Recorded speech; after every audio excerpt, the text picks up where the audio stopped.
স্বার্থ ছাড়া বন্ধু বান্ধব মিলে না, একমাত্র স্বার্থ নেই শুধু আমার মা।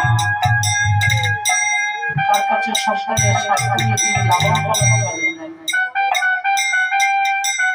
তিনি বলছেন আমি মরে যাই তাতে কোনো দুঃখ নাই, যদি আমার সন্তানটা বেঁচে থেকে যদি আমার অন্তিম সময় একবার আমাকে মা বলে ডাকে, তার কাছে যার কোনো কিছু স্বার্থ দিন। তাই কথা বলে দুজনে পেট ভরে একটা গান শুনেন। হ্যালো বন্ধুরা, welcome to back to my channel. New blog নিয়ে চলে আসলাম টাপুটু চ্যানেল থেকে। তো দেখো এখন ব্লগটা করতে করতে এখন প্রায় সন্ধ্যা 6টা। তো এখনই ব্লগটা স্টার্ট করলাম তোমাদের জন্য। আর দেখো এখন প্রায় সন্ধ্যা 6টা হয়ে গেছে। আমার সন্ধ্যা ফন্ধ্যা সবাইতে দেওয়া হয়ে গেছে, আর মেয়েকেও খাওয়ানো হয়ে গেছে, দুধ বিস্কুট খেয়ে নিয়েছে। তো হ্যালো বলছে, দেখতে পাচ্ছ মেয়েরা। তো ওরা বায়না করছে একটু কিছু খাবে। তো দেখো এটা হচ্ছে পপকর্ন টাইপের, তো এটা খাচ্ছে। তো এখন আজকে আমি তোমার থাম্বনেলে দেখতে পেয়েছো কি বিষয়ে কথা বলতে চাইছি। তো আমার পাশেই এক কি বলবো এক ঠাকুমা, উনি মারা গেছেন। আজকে হচ্ছে 13 দিন হচ্ছে। তো আজকে হচ্ছে 13 দিনের কাজ সারা যা, আর হচ্ছে বাড়িতে একটা কীর্তন হবে, তো আমি ওখানে যাব। তো তাহলে বন্ধুরা দেখতে পাচ্ছ এখন আমরা একটা টিফিন করছি, সেটা হচ্ছে মুড়ি চানাচুর মাখলাম এই বাটিটার মধ্যে।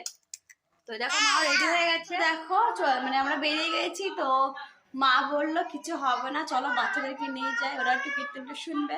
তো ওই দেখো মেয়েরা বাইরে, তো চলো ওখানকে কথা হচ্ছে। মায়ের কথা তারা কয় ভাই, আপনারা কয় ভাই? চাই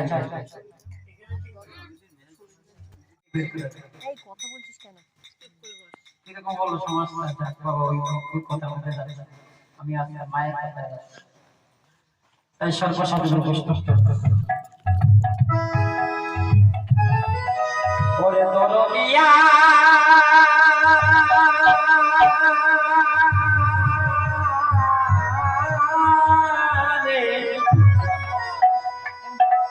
ওরে আমায় কত কামড়াবি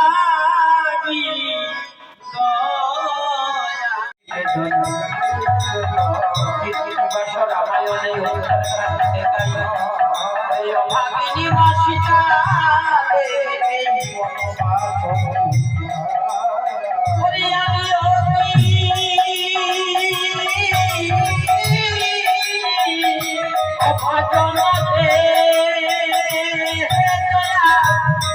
তোমার চরণে আর কত কাঁদি দয়া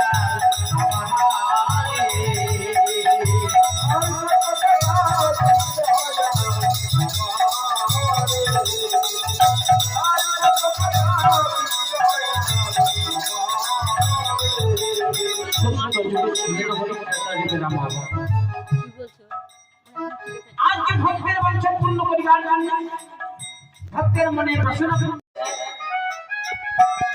তখন আমার ভাই ভাই বলে রাখিয়া তাই আসল সত্য ভক্ত করে সমাজে করে নিয়ে চলে ভক্ত করিবার মাধ্যমে কিছু কথা বুঝি নাই।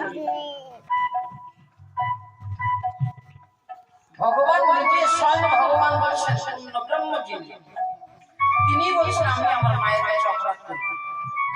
এই মায়ের কাছে রামের মাকে কষ্ট আমি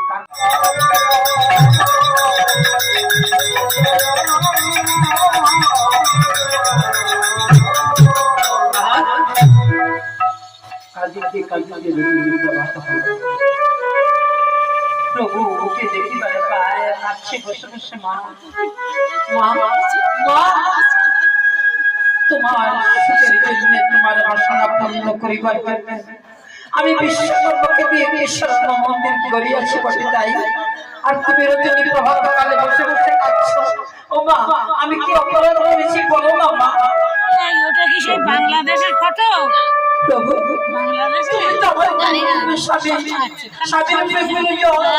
তুমি আমার জগতের সাই, আমি তোমায় আমার কাছে অপরাধ করিনি, আমি প্রভু অপরাধ করেছি তোমার জন্য।